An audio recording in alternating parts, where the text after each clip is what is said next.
The USS Enterprise D cruised through a tranquil sector of the Alpha Quadrant on what had been a routine exploration mission. On the bridge, a calm hush prevailed. Only the soft chirp of consoles and the gentle thrum of the warp core underlay the crew's quiet conversations. Captain Jean-Luc Picard sat in his command chair, surveying the starfield on the main view screen with practiced serenity. These uneventful surveys were the Federation at its finest, peaceful, methodical exploration in the pursuit of knowledge. Commander Riker stood at Picard's side, similarly at ease. In front of them at Ops and Khan, Lieutenant Commander Data and Ensign Kellogg monitored sensor readouts, cataloging gaseous anomalies in the system's asteroid belt. Everything was as ordinary as could be aboard Starfleet's flagship. Without warning, the routine shattered. Data's positronic brain registered a sudden energy spike on long-range sensors. His pale yellow eyes widened almost imperceptibly as his fingers danced over the console. "Captain," Data announced, breaking the quiet, "sensors are detecting an inexplicable energy surge bearing 315 Mach 42. It appeared 10,000 kilometers off our port bow." Picard sat up straight, eyes narrowing at the view screen. "On screen, Mr. Data." The screen shifted to display a patch of starfield where a faint purple aura flickered against the darkness. At first it looked like a distortion, space itself shimmering. Beside Picard, Lieutenant Worf at Tactical was already at attention, the Klingon's brow furrowing. "Captain, I'm reading a massive power signature," Worf growled, deep voice full of caution. "It does not match any known vessel or life form." "Magnify," Picard ordered. As the image enlarged, the bridge crew exchanged astonished glances. Floating in open space, without a ship or suit, was a lone figure. It appeared humanoid, but oddly slender and feline. The being was seated cross-legged, as if meditating, eyes closed. Its skin, or perhaps fur, was a dusky purple, and it wore ornate clothing of blue and gold reminiscent of ancient Egyptian style. Long pointed ears and a sleek hairless face gave it a cat-like appearance. Most striking of all, a halo of shimmering energy pulsated around the figure's form, faint but visible even at this distance. It was as if a living star sat hunched in meditation amidst the stars. Riker leaned forward, incredulous. "Someone's out there, just sitting in space." Data's fingers flew over his panel. "Life signs are present, sir. Humanoid, in outline." He tilted his head in that familiar way. "I am detecting a bioelectric field around the subject, possibly what's containing the atmosphere and heat around him.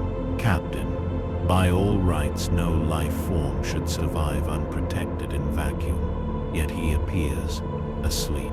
Picard rose slowly from his chair.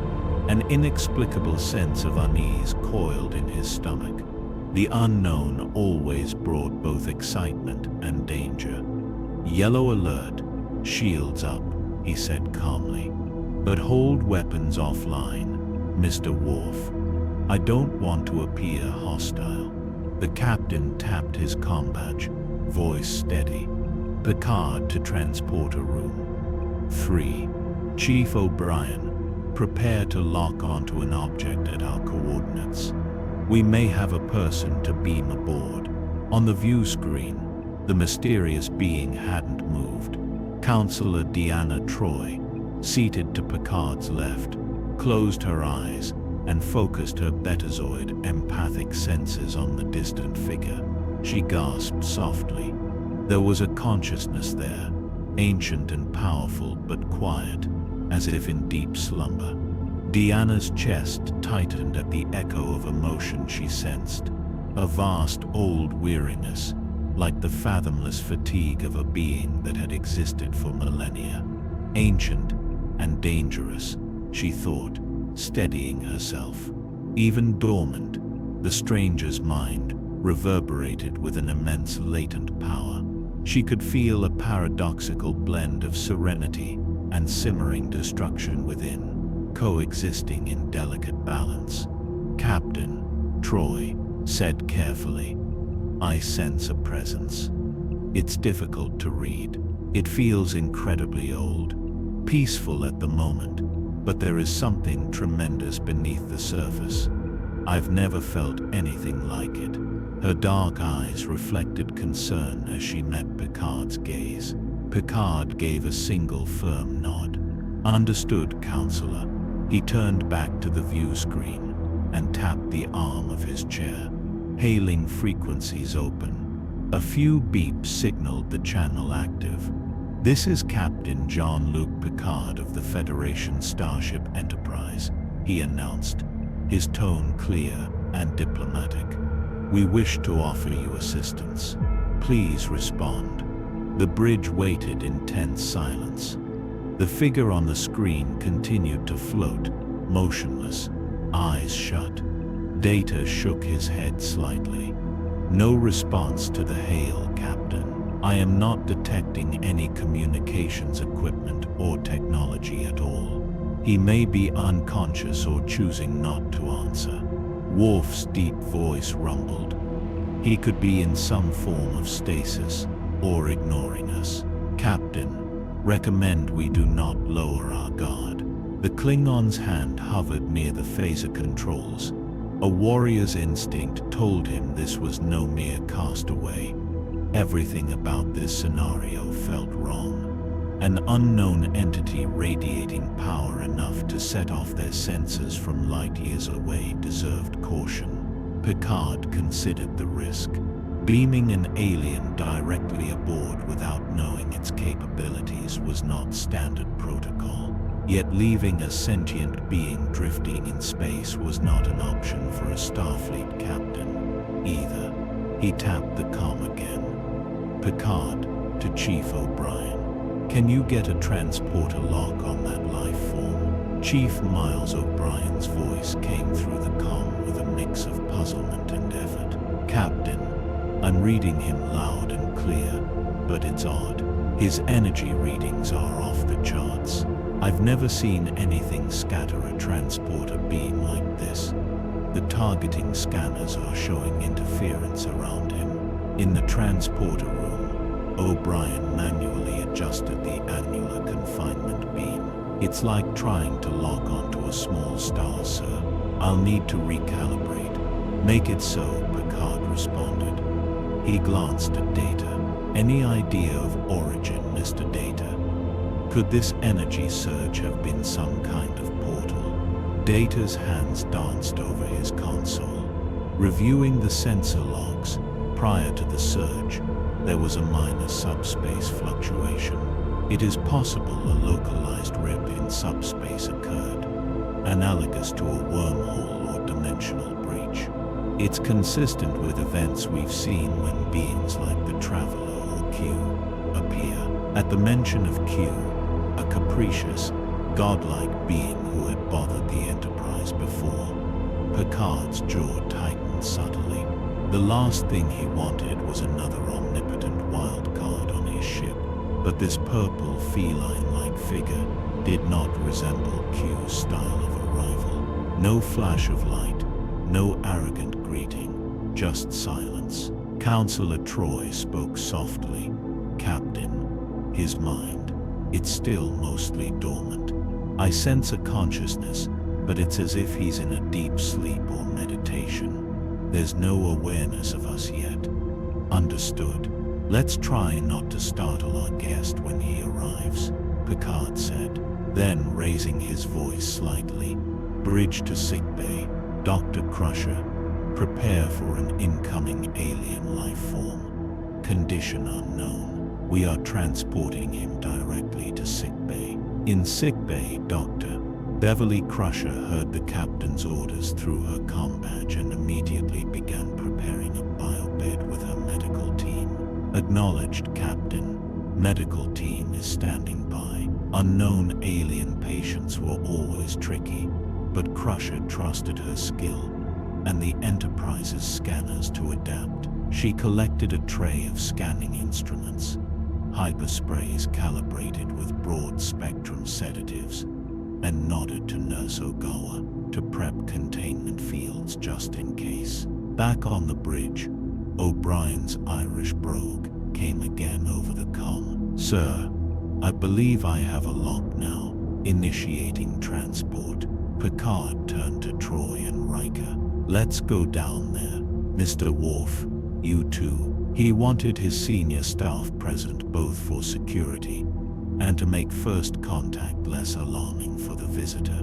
Leaving Data with the comm, Picard and the others headed into the turbo lift, hearts pounding with anticipation. Down in sickbay, the hum of the transporter beam coalescing announced the newcomer's arrival. A shimmering column of gold energy materialized on a biobed, resolving into the lithe form of the purple being. Dr. Crusher stepped forward, tricorder in hand but posture cautious. The alien was lying on his side, still in that cross-legged posture but now reclined. His eyes remained closed. For a moment, Beverly wondered if he was dead, until her medical tricorder began shrilling with readings that made no sense. "Doctor," Nurse Ogawa asked quietly, noting Crusher's astonishment. Beverly's eyes widened at the tricorder display. The life sign readings were astonishingly strong. Pulse, respiration, well, something analogous to breathing, neural activity, all far beyond human norms. "He's alive, more than alive. I've never seen such robust vital signs," she murmured. The tricorder was struggling to characterize his biology. It reported a binary cardiovascular system, 2 hearts, or some analogous organs, and a core body temperature far higher than any humanoid, yet he showed no cellular damage. In fact, his cells were regenerating minor transporter ionization almost instantly. A faint energy field clung to him, as if every cell in his body was suffused with a contained power. Beverly gently waved the tricorder over the being's head and torso. He appeared roughly humanoid male, maybe 2 meters tall. If standing, aside from the purple skin or fur, he had sharp feline eyes, closed for now, a long, hairless tail wrapped around his waist, and those Egyptian-looking garments with a black sleeveless top and white pants tucked into ornate boots. A large golden collar or choker adorned his neck and similar golden bands on his upper arms. The style was unlike anything in the Federation database, more like something out of myth. As her scan passed over his chest, the tricorder suddenly crackled with a spike of energy. The being's eyelids flickered. He was waking up. "Doctor, step back." Lieutenant Worf had just entered sickbay with Captain Picard, Riker, and Troy when he saw the alien stir. Worf's protective instincts kicked in. He moved between the biobed and Captain Picard, hand on his phaser. Riker put an arm out cautiously, signaling Worf to hold position, but not act unless necessary. Troy stood near the wall, focusing her empathic sense on the awakening mind. What she felt made her catch her breath. It was like standing at the edge of an erupting volcano, the deep rumble of power just beneath a calm surface. The alien's eyes opened. In an instant, the room's atmosphere felt electric. Those eyes were golden, with pupils like a cat, and they swept across sickbay with sharp intelligence. The being slowly sat upright on the biobed, uncrossing his long, thin legs and planting his feet on the floor. Dr. Crusher involuntarily stepped back at the sudden fluid motion. There was a grace to him that reminded her of a great cat just waking. The security team outside sickbay had their phasers at the ready, but Picard raised a hand subtly, signaling them not to rush in and exacerbate things. Picard mustered his most diplomatic smile, stepping forward with calm authority. "Welcome aboard the Enterprise," he said, voice measured and respectful. "I am Captain Jean-Luc Picard. We mean you no harm. We found you drifting in space and brought you here for your safety. May we ask your name?" For a beat, the purple being said nothing. His eyes flicked around at the crew surrounding him. The nervous but curious Dr. Crusher, Riker, and Worf tense and ready to spring. Troy watching empathically, and Picard himself, poised and dignified. Finally, the being stood to his full height. He was lean and slightly taller than Picard, with an aura of poise that seemed almost regal. When he spoke, his voice was smooth, carrying a casual indifference underpinned by latent threat. "You may call me Beerus," he answered, tone clipped but unconcerned. "I am the god of destruction." He paused as several people visibly reacted, eyes widening, uneasy glances exchanged. Beerus's expression remained dispassionate, but one large ear twitched as if gauging their response. Riker blinked. "God of destruction," he repeated, incredulous. That was not an epithet one heard often, certainly not introduced so matter-of-factly. Worf's eyes narrowed. Klingons honored powerful warriors. Some even worshipped mythic destroyers, but to meet a being who self-identified as such set every alarm in his tactical mind blaring. He tightened his grip on his phaser, even knowing a sidearm likely meant nothing against whatever Beerus was. Picard maintained a diplomatic poker face, though a chill ran down his spine at the title. He'd encountered aliens who fancied themselves gods before. Usually they were simply powerful entities with ego, but something told him Beerus might not be exaggerating. "I see. Beerus," Picard said carefully. "We are honored to meet you. This is Counselor Deanna Troi." Troi gave a gentle nod, though she was focused on keeping herself composed under the storm of Beerus's presence. "Commander William Riker, my first officer." Riker nodded stiffly. "Lieutenant Worf, head of security."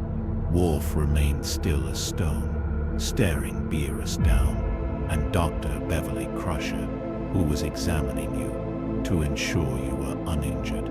Beerus cast a glance at Dr. Crusher, then at the medical tricorder in her hand. He smirked faintly. "Examining me? Humph. Mortals and their gadgets." He raised one clawed, slender hand and flexed his fingers. To Beverly's astonishment, the tricorder in her hand sparked and died, fried by an invisible force. She yelped softly in surprise, almost dropping the device. Beerus's expression was one of mild annoyance. "I do not appreciate being poked and scanned without permission," he said, though his voice remained calm. An unmistakable edge of danger had entered it. Worf immediately stepped closer, inserting himself between Beerus and Dr. Crusher. "You will not harm her," he growled, baring his own teeth slightly in reflex. The Klingon's broad frame was taut, ready to spring. Beerus slowly turned his golden eyes onto Worf and regarded him with a detached air, as one might regard a barking guard dog. "Harm. I merely rendered the device inert," Beerus said, a touch bored. "But I could do much worse, Klingon, if I chose." He lifted his chin, and for the first time, a tiny pulse of his power was palpable in the room. Troi felt it like a sudden pressure in her skull, and Worf actually took an involuntary half-step back as a wave of intimidation washed over him. This being radiated predatory supremacy without even seeming to try. Captain Picard quickly raised a placating hand. "Please, there's no need for hostility. It seems we've gotten off on the wrong foot." He gave Worf a warning glance to stand down. Then he addressed Beerus again, voice diplomatic and steady. "I apologize if our medical examination offended. In our experience, when we find someone unconscious in space, they are often in need of medical attention. Dr. Crusher's intentions were only to help you." Beerus eyed Picard, assessing the captain's composed demeanor. After a beat, Beerus gave a slight nod. I suppose I was drifting in the void. Very well, no lasting harm done." His irritation seemed to pass as quickly as it came, with a languid stretch of his arms above his head, remarkably casual given the tension he'd just caused. Beerus then glanced around sickbay, taking in the people and equipment with mild curiosity. "Now, Captain Picard, perhaps you can tell me where I am, and how I came to be here. This doesn't look like any place I remember." Picard gently exhaled, relieved at the de-escalation. "You are aboard the Federation starship Enterprise, as I said. We're explorers for the United Federation of Planets. As for how you got here, we were hoping you could tell us. Our sensors recorded an unusual energy surge, and we found you at its center, apparently asleep. We transported you here to ensure you were safe." Beerus closed his eyes briefly, as if concentrating.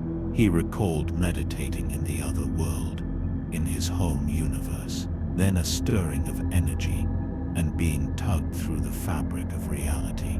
"I was in a deep meditation," he murmured, mostly to himself. "Some kind of disturbance interrupted my rest, and I must have slipped through dimensions."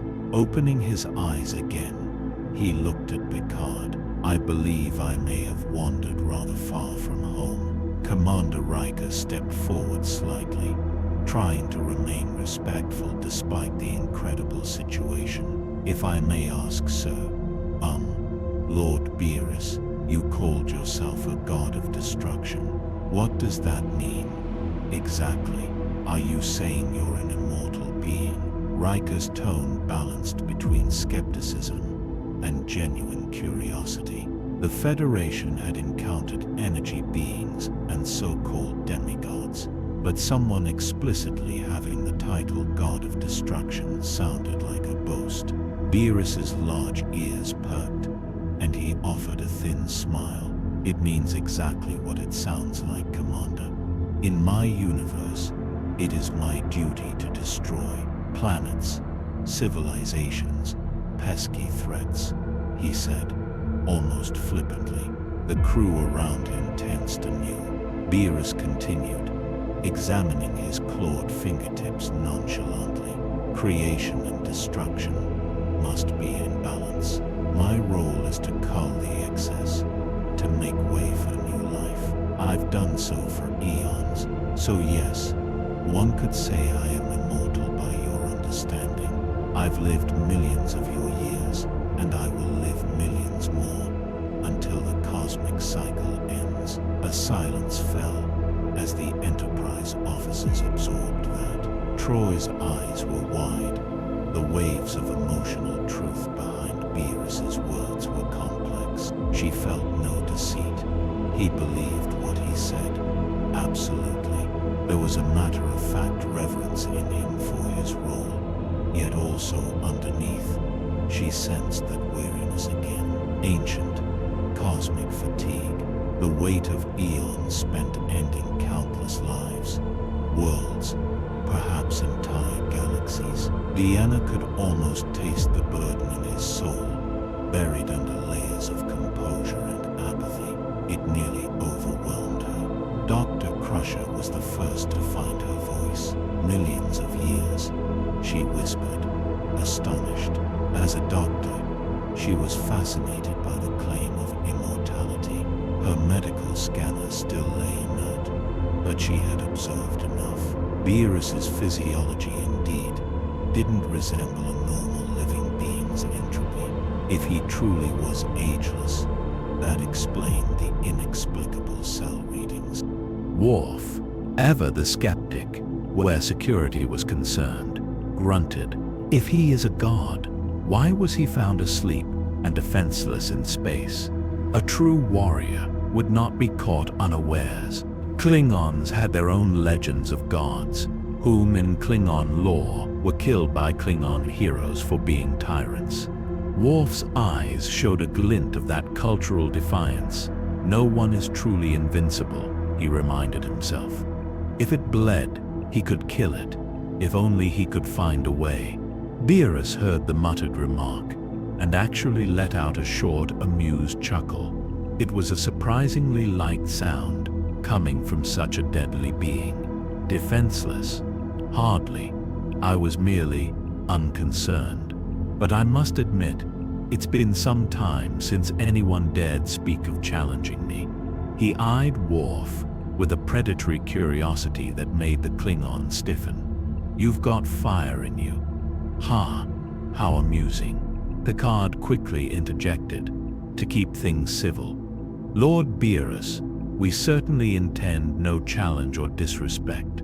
We are explorers and diplomats, by nature. I apologize for any misunderstanding.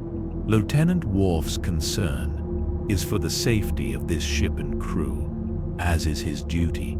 Beerus waved a hand dismissively. "Yes, yes.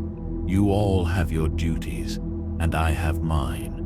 He glanced out across sickbay, and by extension, the starship around him. "Speaking of which, I don't intend to stay here long.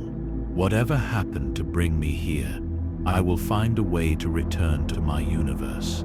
But perhaps," he gave a thin smile, "I'll look around first. It's been ages since I visited a new realm, and I'm curious what kind of mortals fly about in this Federation's flagship." Riker and Picard exchanged a quick look. The implication that Beerus might wander freely unnerved them.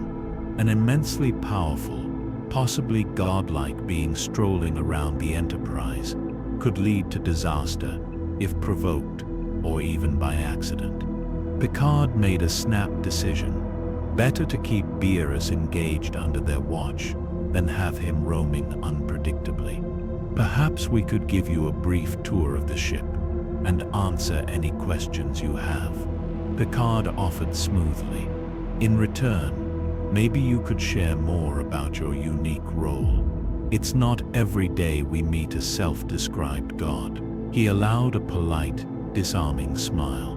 Picard's instinct was to engage Beerus in conversation. Diplomacy. Treat him as an esteemed guest. While quietly praying, he remained well-disposed. Beerus regarded the captain and the other officers. He sensed their fear, well-controlled but present. More interestingly, he sensed Picard's underlying courage and integrity, even through that fear. This small mortal dared to speak to him almost as an equal, maintaining composure and courtesy. Beerus found that mildly intriguing. "Very well, Captain. Lead on," he said with an airy flick of his wrist. With a subtle sigh of relief, Picard nodded. "This way, please." He gestured toward the sickbay doors. Worf stepped aside reluctantly, allowing Beerus to move toward the exit. As they left sickbay into the corridor, Picard signaled two security crewmen with a glance. They fell in a few paces behind, discreetly shadowing the group. Worf kept to Beerus's right, like a watchdog, and Troy to his left, watching the aliens' reactions closely. They walked through the corridors of the Enterprise. Beerus's ears twitched as he took in the hushed hum of the warp engines, the subtle vibration of the ship's deck underfoot. Crew members they passed gave startled stares at the purple, feline stranger accompanying the captain, but years of Starfleet training kept them from gawking openly. Beerus paid them little mind, though his nose wrinkled once. "What is that smell?" he asked suddenly. Picard raised an eyebrow. "Smell." He sniffed the air. detecting nothing unusual beyond the faint sterile scent of the ventilation systems. Beerus inhaled deeply through his nose, then his eyes widened with delight. I smell something rich and savory, and sweet. Without warning, he pivoted and started walking down an adjacent corridor, drawn by the scent. Riker looked to Picard, unsure whether to intervene. Troy smiled for the first time, realizing what it was. "Captain, I believe he's smelling the 10 forward lounge. Likely Chef Mott's pecan pie coming out of the oven." Indeed, Beerus was following his nose toward the crew's lounge and bar on deck 10. Picard hurried to keep up, worried that any unscripted encounter could go awry. "Lord Beerus, perhaps after our briefing, we can arrange a meal for you. We have a lounge for food and drink just ahead." Beerus glanced back with a sudden glint in his eyes. "A meal, you say? I am feeling a bit peckish after that long sleep." To Picard's relief, Beerus slowed and allowed the crew to guide him rather than barging in alone. They entered 10 forward, the Enterprise's vast forward-facing lounge, with its panoramic windows showing the stars streaking by at warp. A handful of off-duty crew sat at tables. Conversation died as the Starfleet officers and their exotic guests stepped in. Behind the bar, the Elorian hostess Guinan calmly observed the scene. Being an ageless, perceptive being herself, Guinan's intuition told her immediately that this visitor was no ordinary alien. Beerus barely noticed the people. His eyes were drawn to a table where a junior officer's untouched dinner tray sat, particularly a slice of aromatic pecan pie and a steaming cup of sweet spiced tea. In a blink, Beerus vanished from the officer's side and reappeared standing over the table. A movement so fast it seemed like teleportation, though it was just godly speed. The young ensign sitting there yelped in surprise as Beerus, without asking, plucked up the plate with the pie and sniffed it. This smells delightful," Beerus purred. He took a bite of the pie. A blissful smile spread across his face, whiskers twitching. "By the cosmos, that's delicious. Compliments to the chef." He downed the ensign's tea in one gulp as well, sighing contentedly. The poor ensign just sat frozen, eyes wide, not sure whether to protest or fear for his life. Picard and the others caught up, with Riker mouthing an apology to the ensign and gently ushering him to another seat. Picard cleared his throat. "I see our cuisine agrees with you, Lord Beerus." Beerus chuckled, licking a crumb from his claw. "Yes, one thing I adore about visiting new worlds, finding new foods. Your cook has a talent." Guinan from behind the bar watched the exchange with intense curiosity, but remained silent and poised. Troy relaxed slightly at Beerus's obvious pleasure. Perhaps this was a way to keep him amicable. "We can have more dishes prepared if you like," she offered kindly. "We have a wide variety of cuisines on the Enterprise." Before Beerus could answer, an urgent voice came through the comm bridge to Captain Picard. It was Data's voice, calm, but with a hint of urgency. "Sir, you are needed on the bridge, immediately." Picard tapped his comm badge, heart quickening. "What now?" "Picard here. What is it, Data?" Data's reply was grave. "Captain, long-range sensors are detecting a vessel on intercept course at high warp. The configuration matches known Borg signatures. Estimated time to intercept, 12 minutes. Everyone in 10 forward froze. The Borg, even Beerus noticed the shift, the sudden tensing of every Starfleet officer at that name. Picard's face went stony. old trauma flickering in his eyes for the briefest moment. He recovered and responded crisply. Understood. Red alert. All hands to battle stations.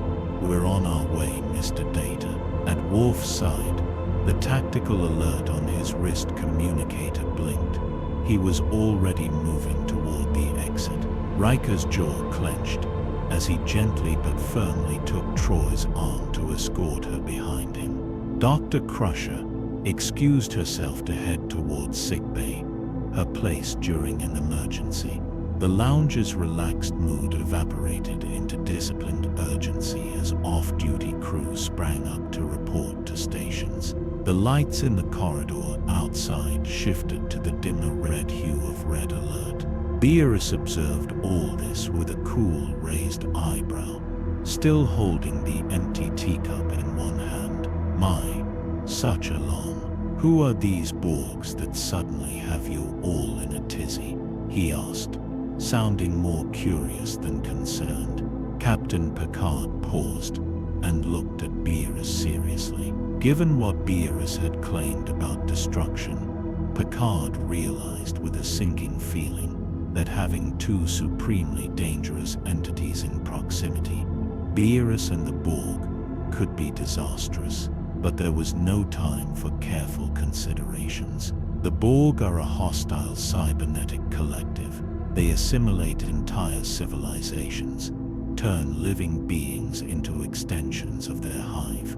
They are one of the deadliest threats our galaxy has known. His voice was tight, controlled, belying the personal dread the Borg's name still caused him. Beerus's expression actually darkened with interest. Assimilate civilizations, you say? Sounds like destroyers of a sort. A flicker of something crossed his face. Distaste, maybe. As a god of destruction, Beerus wiped out worlds as part of cosmic balance. But the notion of a mindless collective consuming free beings might well offend even him. Or perhaps he just smelled a confrontation worth his attention. Very well, Picard. Let's see these Borg. Without further delay, Picard led the way to the nearest turbo lift, Beerus following with an eerie calm. Amid the flashing alert lights and klaxons, Riker, Troy, and Worf squeezed in too. As the lift whooshed toward the bridge, Picard briefly eyed Beerus. The purple deity appeared completely unfazed by the alarms. He simply finished the last bite of stolen pecan pie he'd carried with him, licking his fingers clean. The casual act at such a moment was almost absurd, yet somehow reassuring. At least Beerus wasn't panicking or angry.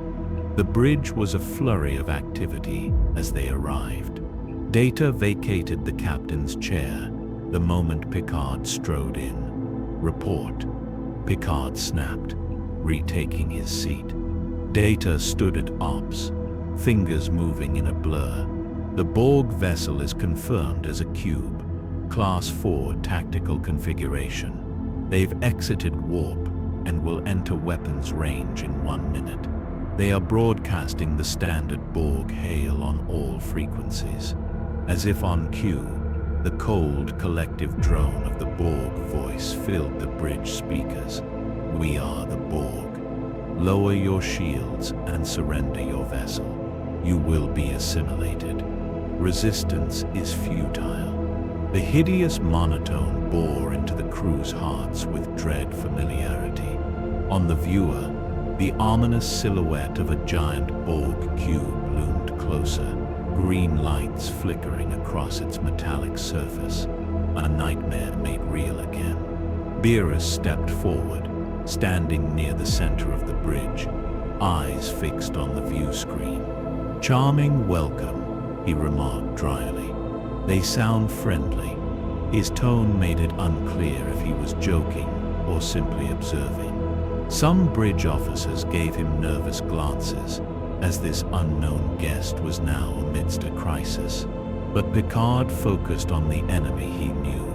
Red alert, all hands. battle stations.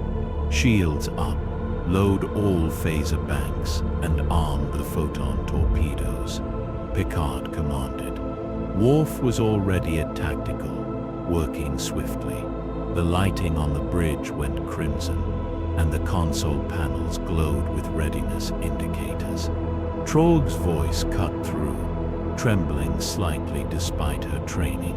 "Captain, I sense nothing from them. As usual, just a cold, single-minded purpose." Having Beerus's emotional presence and the Borg's emptiness in the same vicinity was jarring to her empath senses. Two entirely different kinds of abyss. Picard made a swift decision. "Hail them. Maybe we can negotiate." Though he knew it was almost certainly futile, Picard always made the attempt. Open a dialogue. Try anything to avoid bloodshed. Data opened a channel, and Picard addressed the Borg, forcing steel into his voice. "Borg vessel, this is Captain Picard. You are intruding in Federation space and threatening a Federation starship. We ask you to disengage at once and depart. We do not wish conflict, but we will defend ourselves." There was a pause, perhaps the Borg analyzing his words. Then the disembodied voice replied, "Negotiation is irrelevant. Your biological and technological distinctiveness will be added to our own." Immediately, on the viewer, a volley of green disruptor bolts lanced out from the Borg cube, streaking toward the Enterprise. Evasive maneuvers, Riker barked. At the con, Ensign Hayes veered the ship hard to port. The ship shuddered as a few beams grazed the shields, lighting the bridge with flashes. Everyone grabbed a console for steadiness, shields holding at 88%. Worf reported, his voice all business. The Enterprise's phasers lashed out, scarlet beams striking the Borg cube's advancing bulk. Explosions rippled on the cube's surface, but the gigantic vessel plowed on undeterred. Beerus watched this exchange with mild interest, as though observing a trivial game. He glanced at Picard. "It appears reasoning with them won't work." Picard grimaced as the ship jolted again, under more weapons fire. "The Borg do not listen to reason," he said tightly. "We have to either outfight them or escape."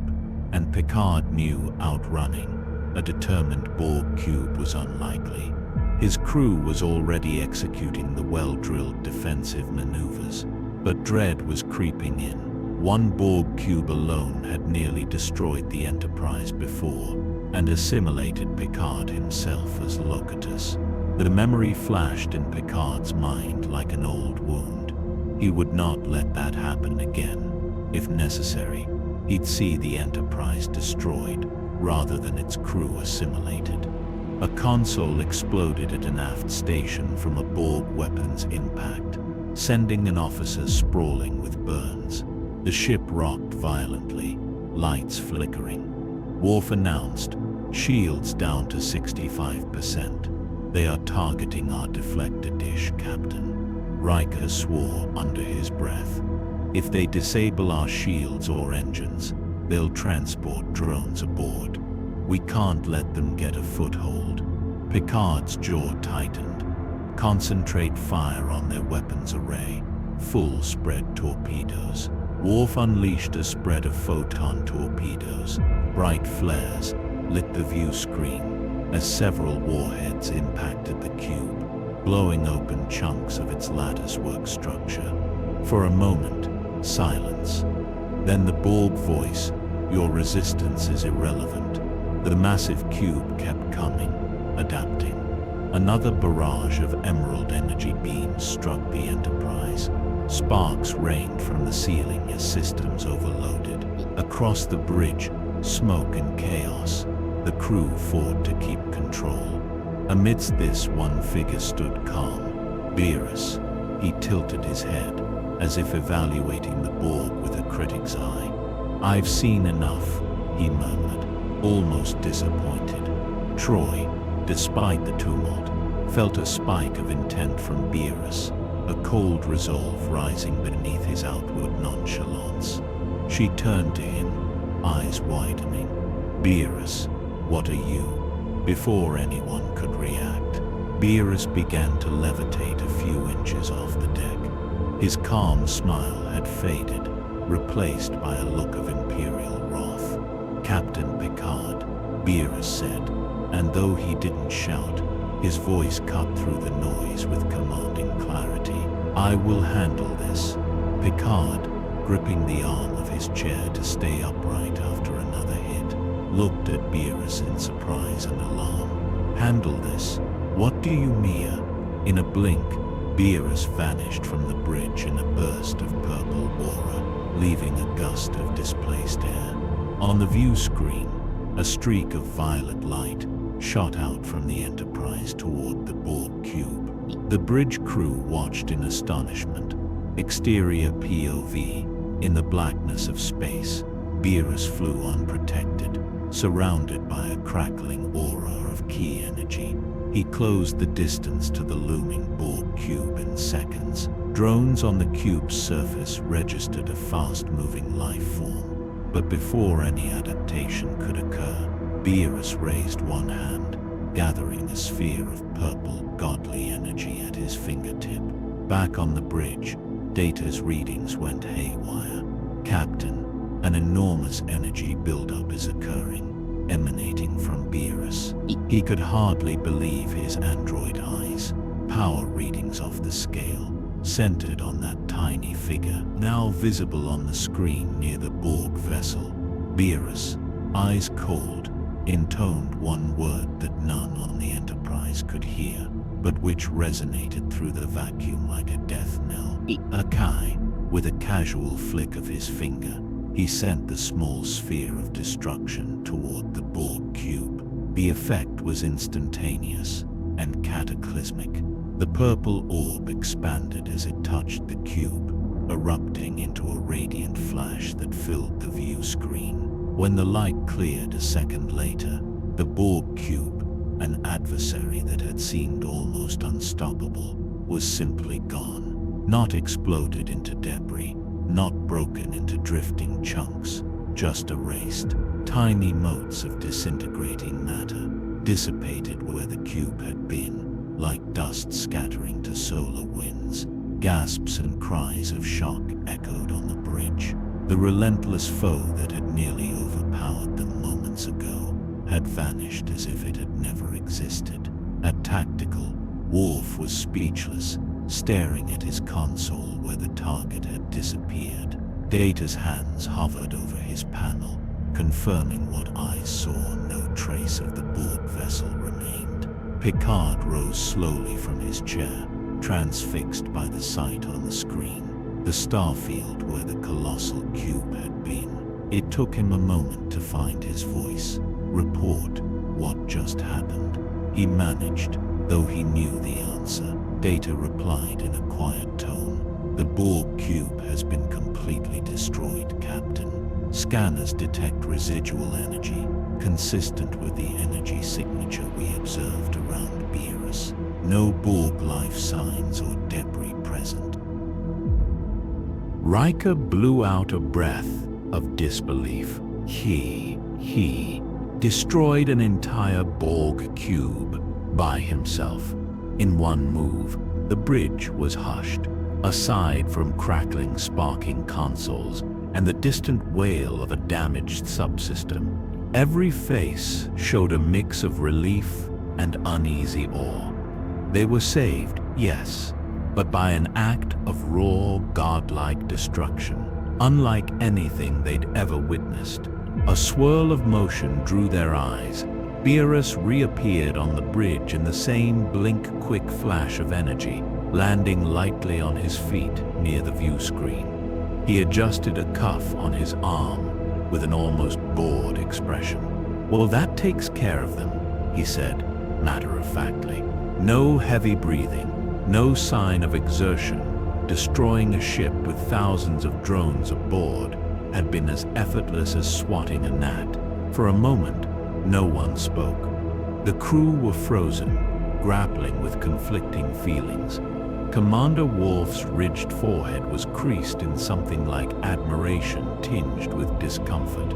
He had dreamed of crushing the Borg, and here this stranger had done it in an instant. Data's emotionless face nonetheless showed intellectual astonishment, marveling at physics-shattering power in action. Counselor Troy pressed a hand to her temple. When Beerus unleashed that strike, she'd felt a flash of his emotion, a brief flare of irritation and righteous wrath, snuffing out instantly to return to placid calm. It was terrifying in its transience. Beerus felt no remorse, no elation, just a momentary spike of annoyance, gone as soon as the target was dust. Captain Picard stepped forward slowly. His voice, when he found it, was low and controlled.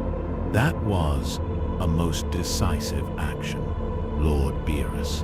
He swallowed. The last time he had seen such unbridled destructive power was perhaps the Doomsday Machine logs, or Q's flick of the wrist, eliminating threats. But even Q liked to toy. Beerus simply ended the Borg without monologue or fanfare. I must admit, I'm grateful. The Borg threat is gone. However, here on the Enterprise, we do not take the loss of life lightly, even enemies. Beerus's large ears flicked toward Picard. Life, he almost scoffed. Those were hardly living in any sense I recognize. Machines with minds consumed by a hive.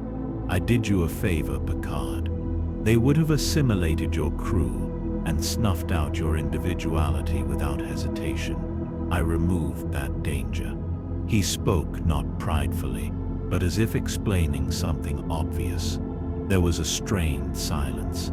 The bridge's red alert light still pulsed, though the immediate threat was gone. Some of the crew looked to Picard, unsure how to feel.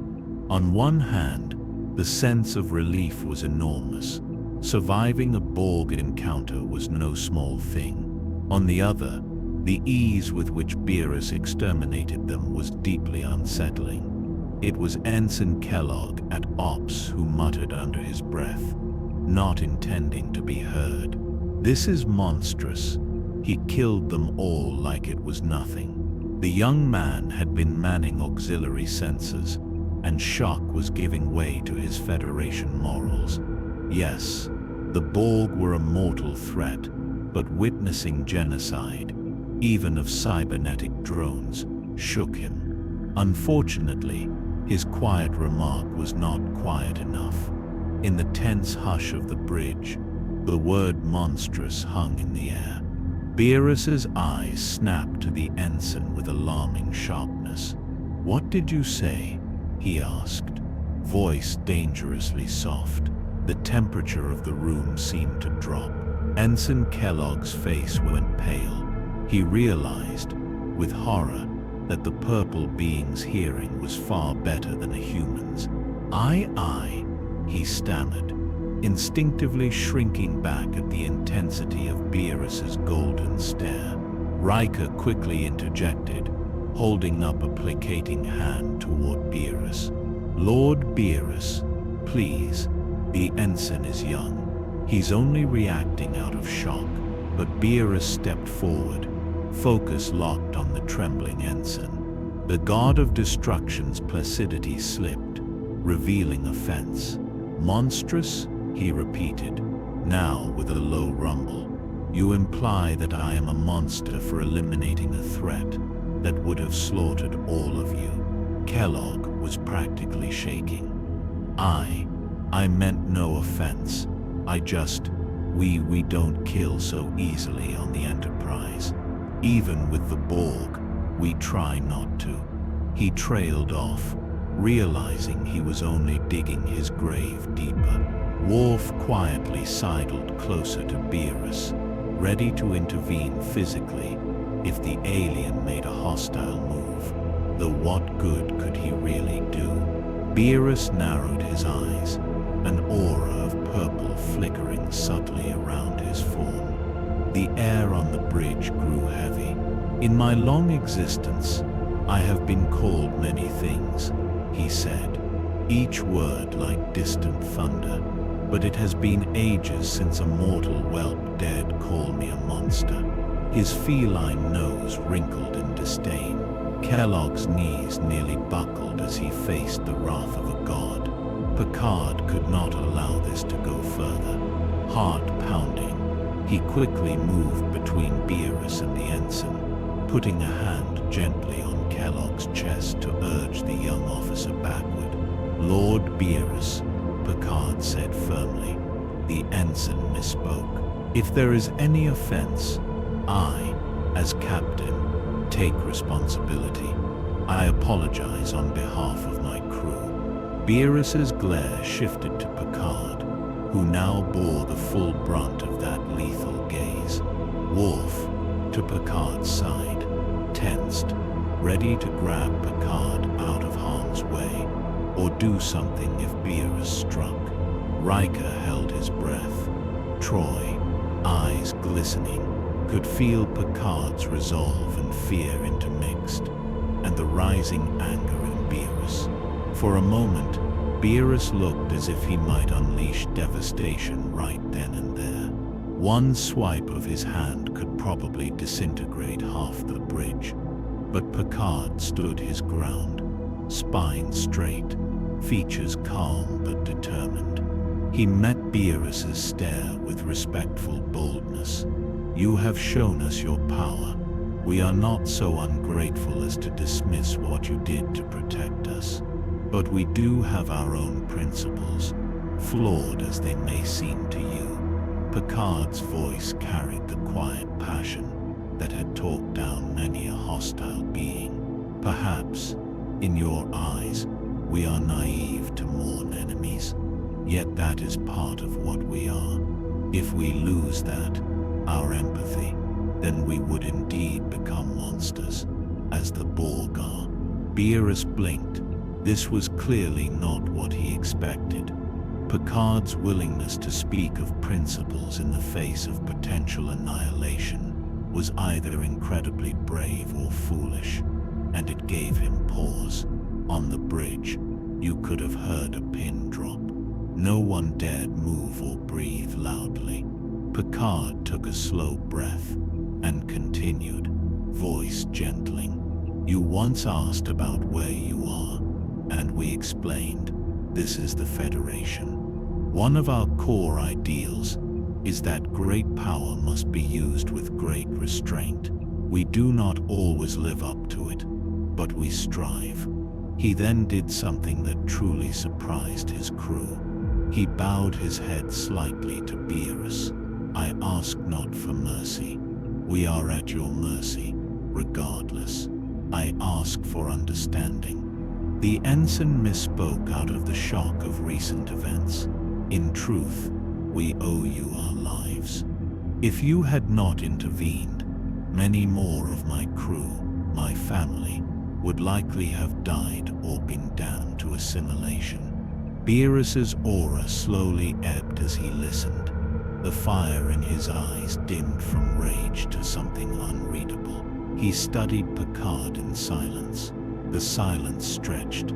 A few consoles quietly beeped unattended, and a wisp of smoke curled from a burnt-out circuit, but no one moved to fix it just yet.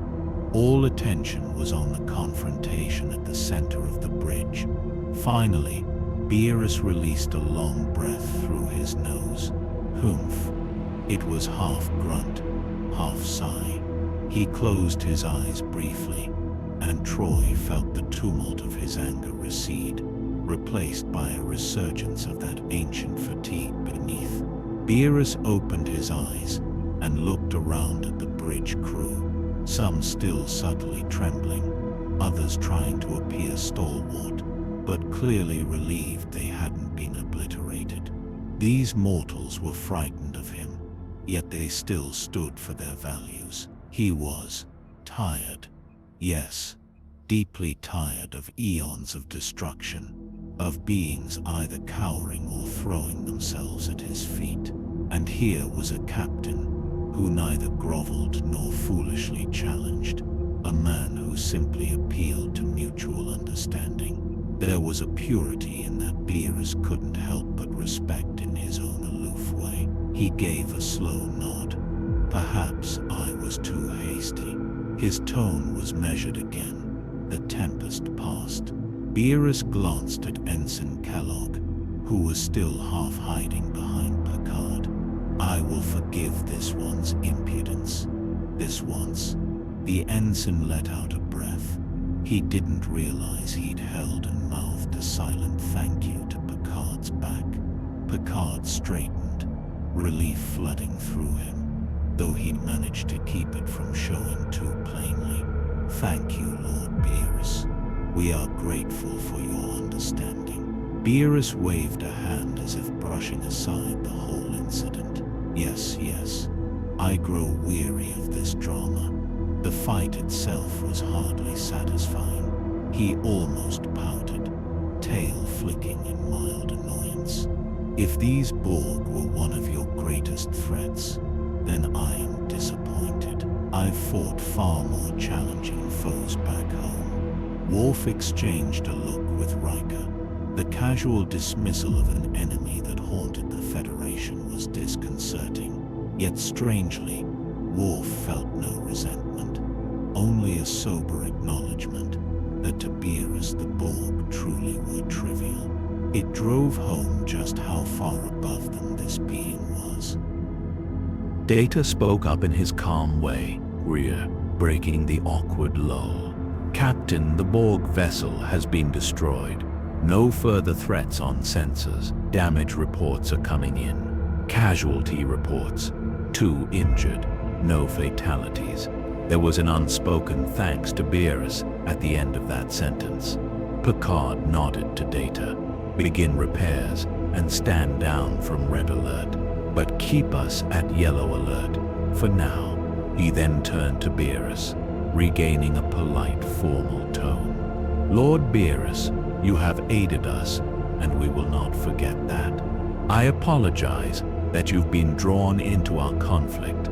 Beerus shrugged lightly. It was mildly entertaining. Then he gave Picard a sidelong look. Though I suspect if I hadn't been here, your noble ideals might have led to many of you dying. It wasn't said as an insult, more a statement of fact from his perspective. Picard met his gaze.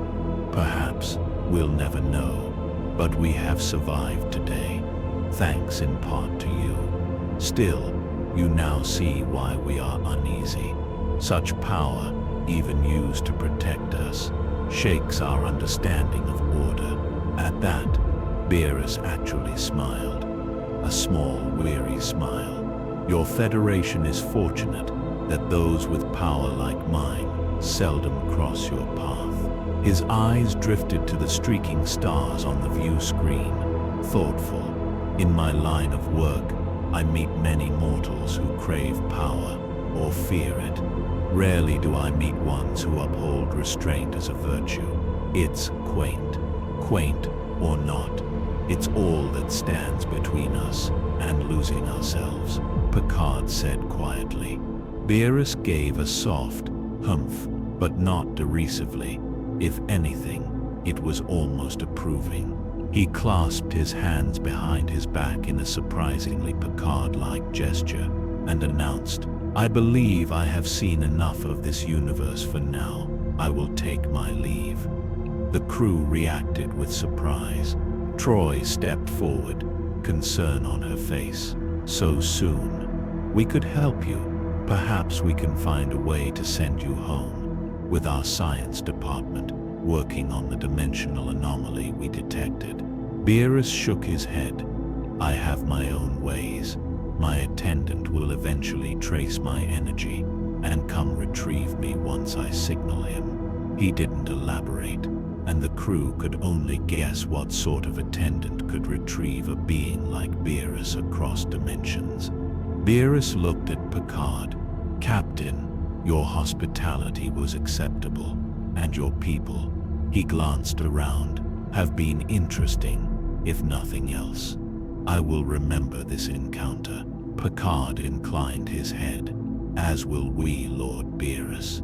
Despite the chaos and lingering tension, Picard's innate diplomacy guided him to add, "On behalf of the Federation, I wish you safe travels, and perhaps one day, should our paths cross again, it will be under more peaceful circumstances."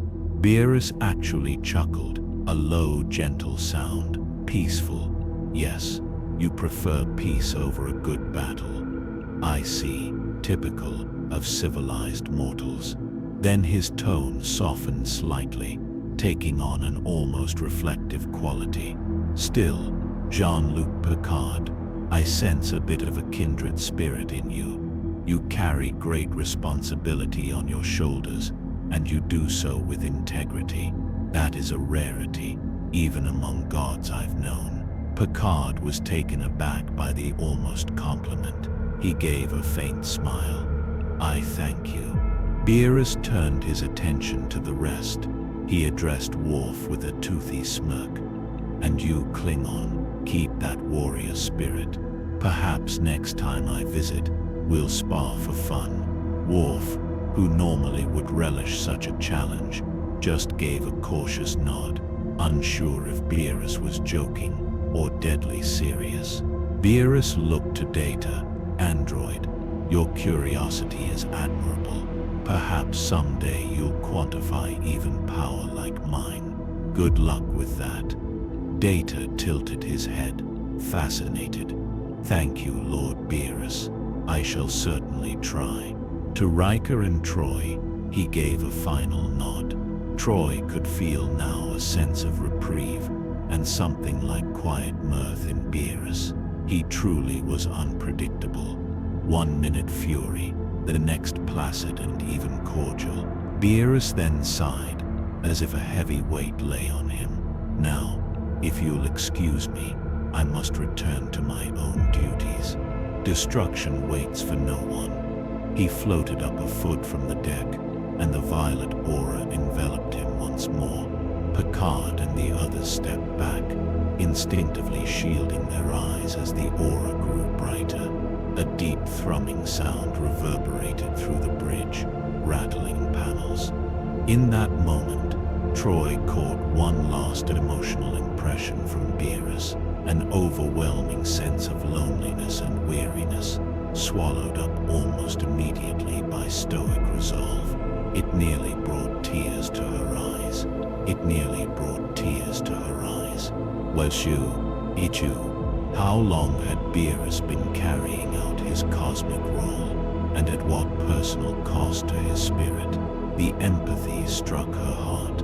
With a final flash of purple light, Beerus vanished, shooting upward through the ceiling and beyond. The ship's sensors briefly registered a streak of energy arcing into the stars, and then nothing. The god of destruction was gone, as mysteriously as he had arrived. The bridge of the Enterprise was left in silence, but for the soft beeps of damaged systems. The crimson alert lights dimmed back to standard illumination as the crisis fully passed. Slowly, everyone exhaled, tension releasing like air from a held breath. Some crew members glanced at each other with stunned expressions, as if to say, "Did that really just happen?" Captain Picard, still standing near the view screen, straightened his uniform tunic and surveyed his bridge. His officers were alive and safe. The ship, though scarred, was intact, and an entity beyond comprehension had come and gone under his watch. Picard felt the weight of it settling on him. "Damage report, Mr. Worf," he said quietly. Worf checked his readouts. Several decks have power outages. Minor injuries reported from the battle. None critical. Engineering teams are containing a plasma leak on Deck 11. We remain at Worf. Engine stable. His voice was steady, but as he finished, he added with a gruff admiration, "Captain, the Borg cube is truly gone." It was still sinking. Picard met his security chief's eyes and gave a solemn nod. It is. He returned to his command chair and slowly sat down, feeling an unusual heaviness. Stand down to green alert and begin compiling all sensor data we recorded on Lord Beerus and his abilities. Starfleet science will have a field day. There was a hint of wryness in that last sentence. Data was already doing so. His fingers a blur, though he looked almost dreamy, excited to analyze what he'd witnessed, yet philosophical about its implications. Into Captain, preliminary analysis indicates Beerus's power output in that single strike was equivalent to a matter-antimatter detonation, several orders of magnitude beyond our largest photon torpedo. Frankly, it defies known physics. Riker ran a hand through his hair and let out a breathy chuckle of disbelief. Defies known physics, defies everything. Data, Q would be jealous. He then turned to Picard, expression turning more serious. Sir, how do we even report this to Starfleet Command? Crew safe, mission successful, encountered literal god who saved us from Borg, had a slice of pie, then left. At that, a few bridge officers actually laughed softly, the absurdity of it all breaking some of the post-crisis tension. Picard allowed a small smile. We'll stick to the facts. Number 1. If it ends up in a Starfleet memo, so be it. I have a feeling much of this will remain classified. Who would believe it? Regardless. Counselor Troy stepped closer to Picard. She had been quiet, processing the whirlwind of emotion. Now she said in a reflective tone, Captain, I can't stop thinking about what I sensed from Beerus as he left. Such ancient solitude. Picard looked up at her, eyebrows knitting. Solitude, Troy nodded, choosing her words thoughtfully. For all his power and confidence, deep down he felt alone, tired, as if carrying a burden for so very long. She glanced at the starfield. I almost felt pity for him, sir, a being so powerful, yet bound to a duty that perhaps isolates him. No one spoke for a moment. The idea of pitying Beerus seemed strange, yet hearing Troy describe it, Picard could imagine the heavy mantle of God of Destruction might be a lonely one. Beerus had hinted as much about duties and eons of life. Data broke the silence softly. It is an intriguing perspective. He was effectively a deity, yet with a specific purpose, one that might afford little companionship or understanding. Perhaps in the end, Captain, your willingness to understand him was what stayed his hand when he was angered. Picard let that thought sink in. He remembered the moment he faced Beerus's rage. He had felt in that instant truly insignificant, a tiny mortal daring to reason with a god. It was one of the most perilous diplomatic gambits he'd ever attempted, yet it had worked. Why? Possibly because, as Data and Troy implied, Beerus desired some understanding, or at least respect, not fear or worship. Picard had treated him with dignity rather than panic. Perhaps that was enough to reach whatever faint humanity, for lack of a better term, still resided in the ancient being. Riker crossed his arms and looked at Picard thoughtfully. One thing's sure, Captain. Encountering Beerus will have us talking for a long time. This is one for the history books, if Starfleet ever allows it to become public. Worf gave a rare, brief chuckle. It is a tale worthy of song. The day a god rode with the Enterprise. The Klingon in him appreciated the mythic scale, even if he was glad the god in question was gone. Picard stood again and faced the view screen, where the starfield was peaceful once more, betraying nothing of the battle and cosmic encounter just past. Today we were reminded starkly of our place in the universe, he said quietly, for his crew to hear.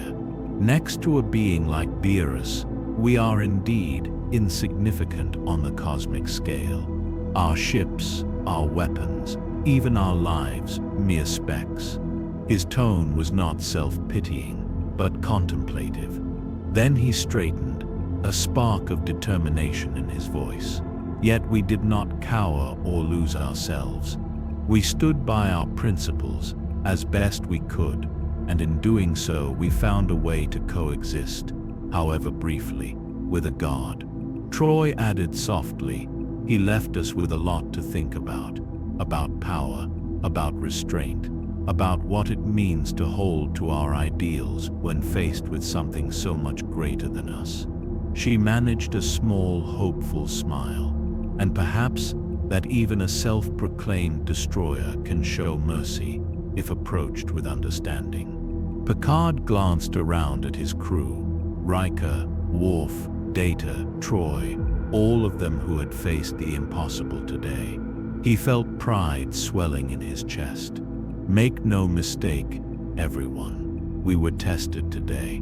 Not just our ship against the Borg, but our values against a being who operated beyond them. And we endured. He took his seat once more and addressed no one in particular, or perhaps the universe at large. Engage. The Enterprise D continued on into the endless night, stars streaking by, carrying a crew deep in thought. They had dined with a god of destruction, seen the fragility of their might, and learned that even in the face of cosmic power, their humanity, their Federation spirit, was their guiding light. In the quiet that followed, each officer pondered the encounter in his or her own way, the fine line between strength and savagery, the meaning of mercy from the merciless, and the humbling truth of the galaxy's vast mysteries. Somewhere out in the void, Beerus drifted momentarily, watching the Enterprise as a pinprick of light warp away. He smirked to himself, whispering to no one, "Fascinating little mortals. Perhaps there is hope for this universe's balance, yet if only in their dedication to peace." With that, Beerus closed his eyes and let the cosmic winds carry him home, leaving behind only the faint echo of a godly presence and a story that the crew of the Enterprise would never forget.